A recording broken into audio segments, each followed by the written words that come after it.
자, 사업 계획 및 결정, 그다음에 기간에 대해 가지고 어떤 사업을 할 건지를 결정하는 거하고, 그다음에 그 기간 등을 정리한 내용입니다. 산림조사 및 소방구획 결과에 따르되 숲의 구성 요소라든지 숲의 형질에 따라 최선의 작업종을 선택을 해야 되겠죠. 이거를 모두백이라 할지 골라백이라 할지 아니면 수종을 완전히 변경하는 작업을 할지 여러 가지 등등을 결정을 하는 거죠.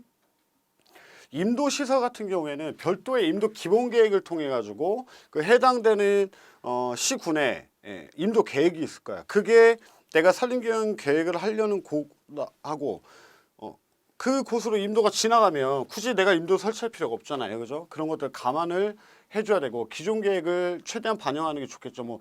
나도 임도 뚫게 하고 그다음에 기존의 임도 계획에 의해 가지고 임도가 지나가는 거는 안 되니까, 그죠?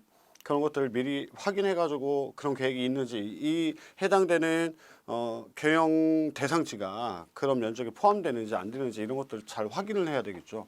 이런 것들 가지고는 욕먹는다고 제가 관련 법규나 이런 내용들을 찾아봐야 된다고 그랬잖아요, 그죠? 그런 것들을 찾아봐야 되겠다.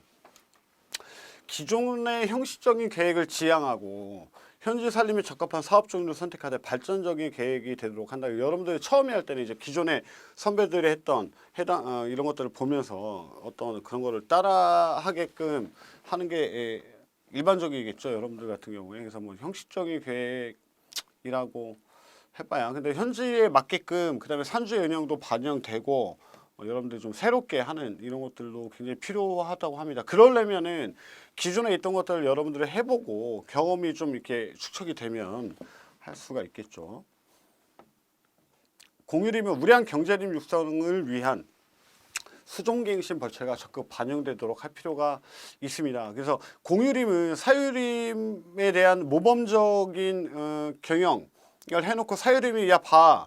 공유림 우리는 이렇게 했어. 니네들도 이렇게 해야지. 약간 임상실험 같은 느낌으로 예를 들면 해당 지역에서 내가 소나무가 있는데 얘네들 벌채를 하고 얘네들은 백합나무 심었어. 심어 보는 거지, 그죠? 그래가지고 얘네들 잘 조성이 되고 관리가 되고 운영이 된다 그러면 사유림도 권장할 수 있는 거죠. 그런 식으로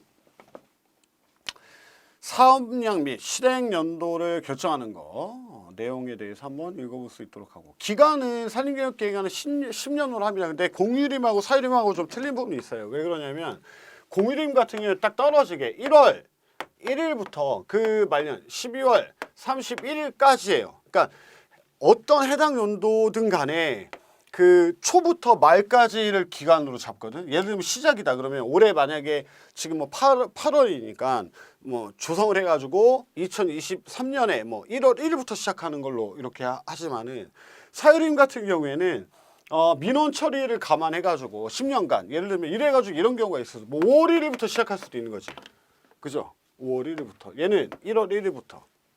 그래서 공유림의 계획 기간은 시작 연도는 1월 1일부터 해가지고 종료는 12월 30일, 10년이 지난 후에. 만약에 2021년 1월 1일이니까, 그죠? 1월 1일이니까 2030년 12월 31일이 되겠지. 그러니까 1월 1일부터 31일에 종료하는데 얘 같은 경우는 안 그래. 5월 1일이다 이러면 어떻게 돼? 2021년 5월 1일이다 라고 하면 32년 얼마? 5월 1일에 끝났으니까, 그죠? 6월에 하게 되면 5월에 끝나는 거죠. 4월, 그죠? 30일까지죠, 그죠? 이런 식으로 10년간의 계획을 잡아야 되겠다. 그래서 그 내용이 틀리다라는 것을 설명을 하고 있고, 경영계획서 작성할 때 유의사항에 대해 가지고 나와 있습니다. 누구나 이해할 수 있도록 작성해야 돼. 얘는 설계, 계획서 뭐든 간에 그냥 어떤 사람이 도면도 마찬가지예요. 어떤 사람이 보는 간에 내용을 이해할 수 있도록 하는 게 가장 좋고, 그 계획을 실행함에 있어서 오류가 발생하지 않도록 해야 되고, 법령, 예규, 지침에서 정한 용어를 사용해야 됩니다. 그래서 예를 들면 예전에 지금은 혼용하는 기간이지만 개벌이라든지 이런 용어는 지양하는 게 좋겠고, 형식적인 계획이 아닌 실행이 가능하고 실제적으로 할 수 있는 그런 것들, 또 지속 가능한 산림 경영이 되도록 현지와 부합되는 경영 계획을 작성을 해야 되고 발주기관의 감독 기능 강화하여 부실한 경영 계획이 되지 않도록 최선을 다하고 산주 의견을 반드시 수렴하여 최대한 반영하는 게 좋습니다. 그래서 산주의 관심 부족이라든지 공무원에 했던 내용 또 하네요, 그죠? 뭐 작성자의 주관대로 작성한 사례가 있다라고 하는데 이런 경우는 지금은 아까 제가 설명드린 것처럼 좀 반대의 경우가 좀 많긴 하고요.